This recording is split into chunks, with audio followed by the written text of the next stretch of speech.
नमस्कार, एनडीटीवी राजस्थान देख रहे हैं आप और मैं हूं आपके साथ शिवानी मिश्रा। राजस्थान में बारिश का इस बार अच्छा असर दिखा है। वाटर लेवल की जांच में यह बात सामने आई है कि 25 जिलों में भूजल का स्तर बढ़ा है और सबसे ज्यादा चित्तौड़गढ़ में 14 मीटर वाटर लेवल ऊपर आया है। इतना ही नहीं, जयपुर की बात करें तो यहां भी 4.70 मीटर का सुधार नजर आया है। हालांकि नागौर और चूरू दो ऐसे जिले हैं जहां पर मानसून की अच्छी बारिश के बाद भी वाटर लेवल नीचे गया है। इसका खुलासा भूजल विभाग की post monsoon ground water assessment report में हुआ है। 6 जिलों की रिपोर्ट अभी आनी बाकी है और रिपोर्ट के मुताबिक 33 में से 27 जिलों में वाटर लेवल में इजाफा हुआ है। ऐसा इसलिए हुआ है कि इस बार राजस्थान में भारी बारिश हुई है। कई इलाकों में बाढ़ की स्थिति थी। हालांकि एक चिंता की बात यह भी है कि आखिर इतनी बारिश के बाद भी नागौर और चूरू में वाटर लेवल बढ़ने की बजाय नीचे क्यों चला गया है। मतलब इशारा साफ है कि वाटर कंजर्वेशन पर काम करने की अभी भी जरूरत है। अगर संरक्षण पर काम नहीं हुआ तो कम बारिश की स्थिति में हालात बिगड़ सकते हैं। केंद्रीय भूजल आयोग की रिपोर्ट में भूजल गिरावट वाले टॉप 3 राज्यों में राजस्थान अब भी है और राजस्थान में वाटर भूजल लेवल से क्या संकेत माने जाए और संरक्षण के लिए और क्या कदम उठाए जाए, इस पर चर्चा करेंगे आज हम। राजस्थान में इस साल मानसून मेहरबान रहा है और कई जिलों में जो है बारिश अनुमान से भी बहुत ज़्यादा हुई है। तो कई जिलों में अभी भी जो है डार्क जोन जैसे हालात बने हुए हैं, लेकिन जो बारिश हुई है क्या उसी के भरोसे राजस्थान रहेगा, क्योंकि कई सारे ज़िले डार्क जोन घोषित किए जा चुके हैं। पानी के लिए, पानी के बचाव के लिए, वाटर कंजर्वेशन को लेकर के लगातार प्रयास किए जाते हैं, दावे भी किए जाते हैं, लेकिन वो धरातल पर जो है खोखले नज़र आते हैं। तो किस तरह से जो है वाटर कंजर्वेशन की दिशा में राजस्थान में काम हो सकता है, क्या और संभावनाएं हैं जिससे आने वाले वक्त में परेशानी जो है आम जन को ना हो। मेरे साथ विशेषज्ञ हैं प्रोफेसर गजानन चौरपे, जिनसे जानते हैं। सर, बारिश तो इस साल अच्छी हुई है, लेकिन क्या राजस्थान बारिश के भरोसे ही रहेगा? अभी भी कई ज़िले ऐसे हैं जो डार्क जोन में हैं। देखिए, निश्चित रूप से इस वर्ष भगवान मेहरबान रहा है कि अच्छी बारिश हुई, लेकिन यह जो बारिश है उस पानी को हम कितना संचित कर पाए, ये एक प्रश्न चिन्ह है। पानी आया और पानी निकल गया, जो उपनदियों में चला गया और मुख्य रूप से फिर अंततः समुद्रों में चला जाता है। तो अब हमें अपने पुराने जो लोग थे उनकी जो तरकीबें थी उनको अपने जीवन में ढालने की ज़रूरत है। जैसे अगर अपन देखें, प्रत्येक गांव में एक तालाब हुआ करता था और उस समय तालाब के आसपास रहने वाले सभी उस तालाब का उपभोग की करते थे और उपभोग के साथ साथ उसको बनाए रखने का भी काम करते थे। लेकिन आज की तारीख में हम पानी जो है वहाँ जमा तो होता है, लेकिन इतना नहीं हो पा रहा जितना होना चाहिए। इसी वजह से गर्मी आने से पहले ही वो तालाब सूखने लग जाते हैं, क्योंकि तालाब में जो गंदगी जमा हो रही है उसकी सफाई पर कहीं कोई ध्यान नहीं है। रेन वाटर हार्वेस्टिंग के बारे में लोग जानते ही नहीं हैं। अगर हम अपने खेतों के चारों तरफ छोटे छोटे गड्ढे बना लें, 2x2 के, 4x4 के, इस तरह से जैसे मेड़ बना करती है बीच में, वैसे ही उसके चारों तरफ यदि हम कर लें तो बारिश का पानी उसमें जमा होगा और वो भूजल स्तर को ऊपर उठाने का काम करेगा। बहुत छोटे छोटे उपाय हैं। प्रत्येक व्यक्ति यदि इसको सोचे कि जो पानी है वो हम समुद्र में बहा देते हैं, यदि उसको रोकें तो रोकने का जो हमारा तरीका है वो हमारे पुरखों ने हमें सिखा दिया है। तो ज़रूरत इस चीज़ की है। अभी जो है बारिश इस साल अच्छी हुई है। जल स्तर कई सारे ज़िलों का जो है उसमें इजाफा हुआ है। कहीं पे चित्तौड़गढ़ में राजस्थान में सबसे ज़्यादा जो है जल स्तर बढ़ा है। लेकिन सर, ये बारिश के भरोसे ही क्या राजस्थान रहेगा? हम जिस तरह के प्रयास किए जाते हैं, वाटर कंजर्वेशन की जिस बात की जाती है, धरातल पर वो खोखली नज़र आती है। हाँ, जब तक जन सहभागिता नहीं रहेगी कोई भी काम सफल नहीं हो सकता। नीतियाँ बनती रहती हैं, नीतियों के साथ साथ जो है प्रशासनिक ढर्रा भी अपने तरीके से काम करता है, लेकिन जिस गांव का जो रहवासी है, जिसे पानी की किल्लत है, वो अगर कुछ नहीं करना चाहे तो कुछ नहीं हो सकता। यदि वो ये सोचे कि भाई सरकार सब कुछ करेगी और मैं कुछ नहीं करूँगा, तो काम नहीं बनेगा। उसने तालाब के लिए क्या काम किया, तालाब में जो गंदगी जमा हो रही है उसको हटाने की और उसे रोकने की प्रक्रिया में उसकी कितनी सहभागिता रही। तो कोई भी परिवर्तन व्यक्ति से आएगा। हम सरकार की तरफ अगर मुंह देखते रहेंगे तो नहीं होगा। इसलिए राजस्थान को विशेष रूप से इस चीज़ पर ध्यान देना ही पड़ेगा कि हमें अपने जल को संधारित करना है, संरक्षित करना है, उसे बहने से रोकना है और हम कर सकते हैं। ईश्वर समय समय पर मेहरबान होता ही रहा है। बहुत अच्छी बारिश हुई है, लेकिन हम उस पानी को रोक नहीं पाए। तो ये एक दुखद विषय है। तो जन सहभागिता जो है सरकार के साथ साथ आम जन की भागीदारी भी इसमें महत्वपूर्ण है, क्योंकि जिस तरह से लगातार बारिश का दौर आता है, बारिश का पानी आता है, जल स्तर बढ़ भी जाता है, लेकिन जब तक जल संरक्षण की दिशा में आम जन पहल नहीं करेगा, आम जन जो पुरखों के दिए हुए जो सोर्सेस हैं उनको पुनर्जीवित नहीं करेगा, तब तक जो है हालात इसी तरह के रहेंगे। उम्मीद की जानी चाहिए जिस तरह से सरकार जो है लगातार वाटर कंजर्वेशन की दिशा में काम कर रही है, उसमें बड़ी भागीदारी आम जन की होगी, तभी जाकर के राजस्थान में जो हालात पैदा होते हैं गर्मियों में, उस तरह के हालातों से छुटकारा मिल सकता है। कोटा से सहयोगी हेमंत जोशी के साथ शाकिर अली, एनडीटीवी। तो चलिए, इस पर चर्चा करने के लिए हमारे साथ कुछ खास मेहमान जुड़ चुके हैं। परिचय के साथ इस चर्चा को हम आगे बढ़ाएंगे। हमारे साथ एसएस संचेती जी हैं, पूर्व मुख्य नगर नियोजन, बहुत स्वागत है सर आपका।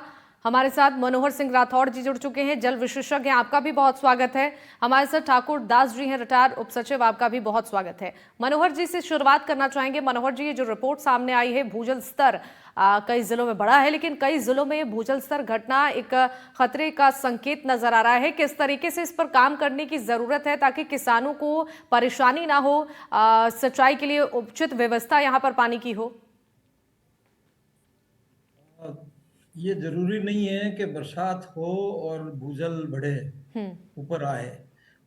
भूजल बढ़ाने के लिए पहले ये समझना पड़ेगा कि बरसात की नेचर क्या है। जैसे इस बार अगर छितरी हुई बरसात हो, जिन जिलों की ये बात कर रहे हैं, इधर जहां जहां अभी भूजल ऊपर आया है, वो जिले हैं जहां पर रिवर बेसिन्स हैं, जहां पर ज्यादा तालाब हैं, जहां ज्यादा बांध बने हुए हैं, और जियो फॉर्मेशन मतलब जो जमीन की बनावट, भूगर्भ की बनावट इस तरह की है कि वहाँ रिचार्ज बड़ा आसानी से होता है।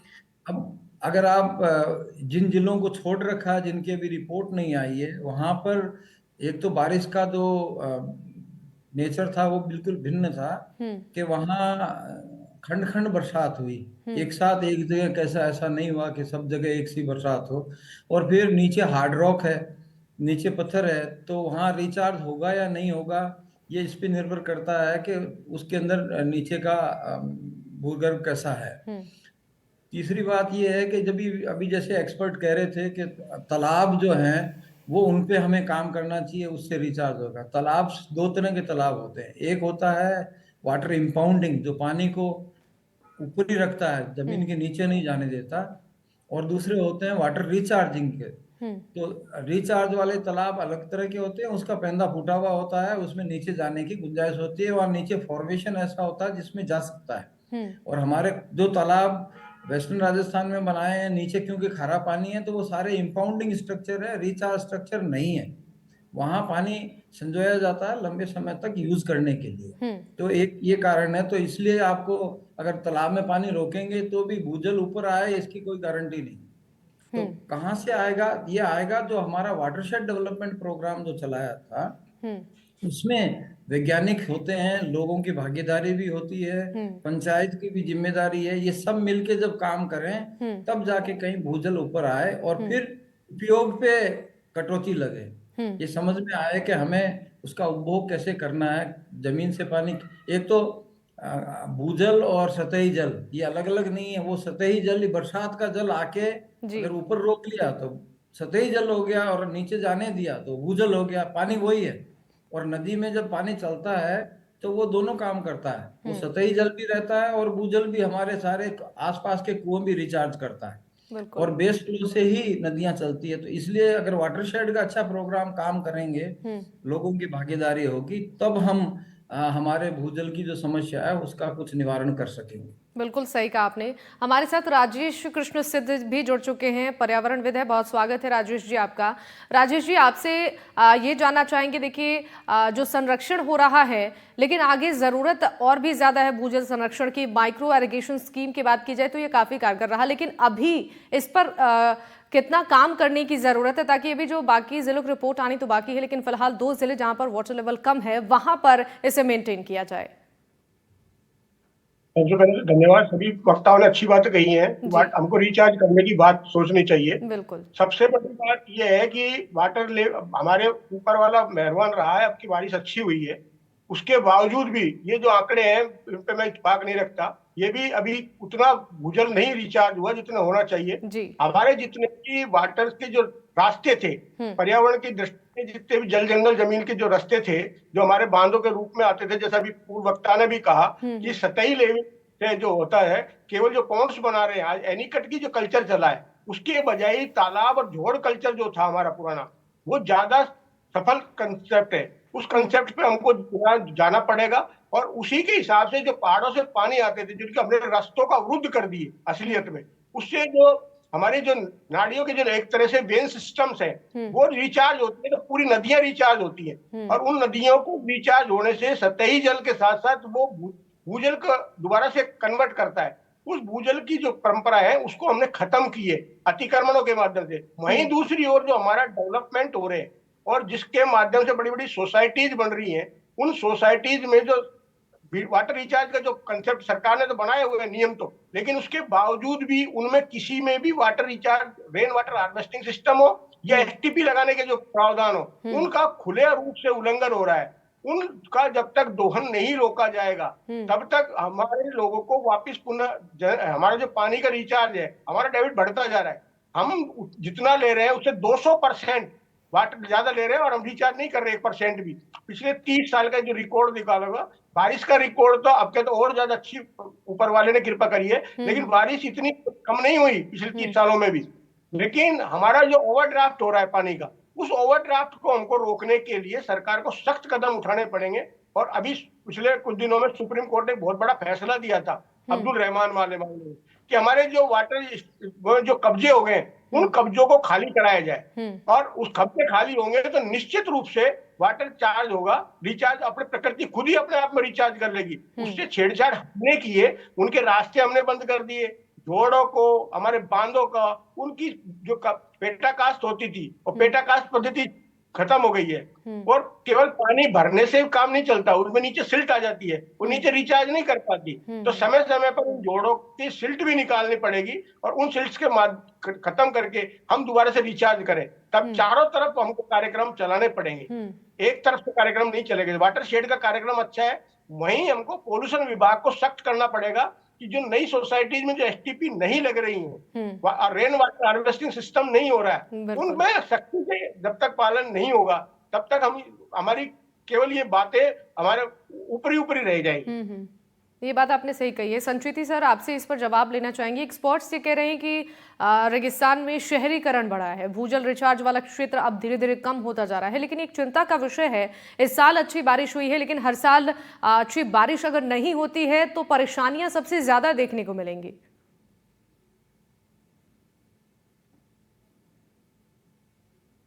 सही कह रहे हैं कि रेगिस्तान एरिया में जो है भूजल काफी नीचे जा रहा है, जैसे चूरू नागौर बताया है। इन एरियाज में वाटर रिचार्जिंग सिस्टम बहुत ज्यादा अच्छा सफल नहीं होता है रेगिस्तानी इलाका होने से। जैसे मनोज सिंह जी ने बताया कि नीचे का जो जल स्तर है वो नीचे जमीन में जाता नहीं है, सिलिकॉन्स वगैरह का जो सिस्टम होता है।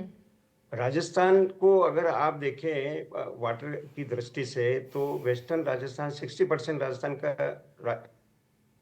रेगिस्तान है और 40% आपका ईस्टर्न राजस्थान में जो है आपके जो है बरसात, वैसे तो पूरे राजस्थान में ही बहुत अच्छी बरसात हुई, पर ईस्टर्न राजस्थान में बहुत अच्छी बरसात होने से जो आज ये आप कह रहे हैं चित्तौड़ वगैरह जो भी है, डूंगरपुर, बांसवाड़ा, आपका बारा कोटा वगैरह में, इसमें ये नदियां चली है। जब पानी बरसता है, नदियां चलती है तो मैं बताऊं कि आपको 3 साल तक जो है कम से कम वाटर का, कुओं का जो है वो रिचार्ज सिस्टम हो जाता है।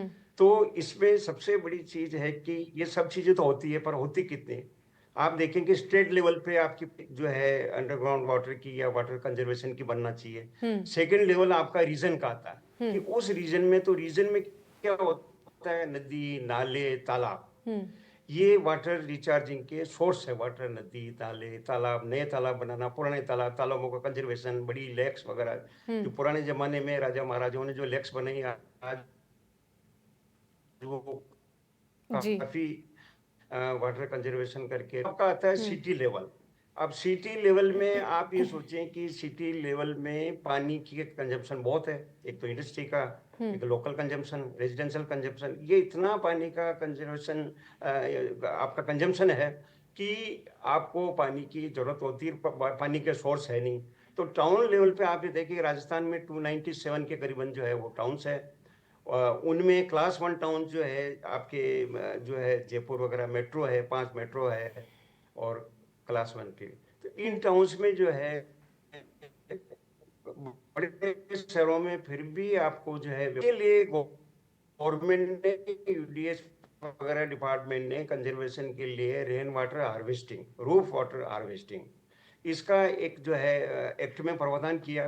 परंतु जैसा बताया पर्यावरणविद ने कि इसका इम्प्लीमेंटेशन है नहीं, और जब अच्छी बरसात हो जाती तो सब भूल जाते हैं, जब बरसात नहीं होती तो रेन वाटर हार्वेस्टिंग का 300 मीटर से ऊपर के हर मकान में रेन वाटर हार्वेस्टिंग का अनिवार्यता बताई गई है, परंतु ये इम्प्लीमेंटेशन होता नहीं है।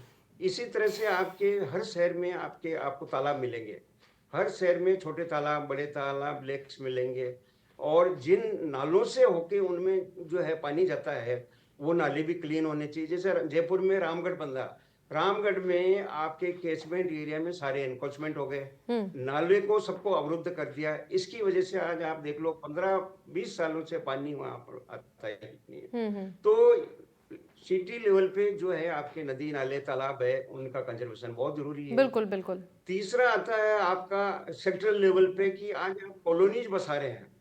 जो कॉलोनीज बसती है, कॉलोनीज में भी आपको उस एरिया में पानी के लिए रिचार्जिंग स्ट्रक्चर्स बनाने चाहिए। जैसे आपको 2 एकड़ 4 एकड़ का बहुत बड़ी कॉलोनी बनती है तो उसमें एक पॉन्ड बनाना चाहिए, पॉन्ड से वाटर रिचार्ज करना चाहिए, फ्रेश वाटर रिचार्ज करना चाहिए। तो वो आप उस एरिया के हैंडपंप या जो भी आपके बोरिंग चलते हैं तो वो हो सकते हैं। लास्ट लेवल आपका आता है बिल्डिंग का लेवल। अब आप देखें कि बिल्डिंग लेवल पे रूफ टॉप हार्वेस्टिंग ठीक है सर। में एक बिल्डिंग में आपके 100-100, 200 फ्लैट्स बने हुए हैं, परंतु उनको आज पानी की उपलब्धता नहीं है। ये बात आपने बिल्कुल सही कही है सर कि खाली बिशनपुर से पानी आता है, बाकी सब पूरा का पूरा आपका जयपुर जो है बोरिंग पे चल रहा है। जो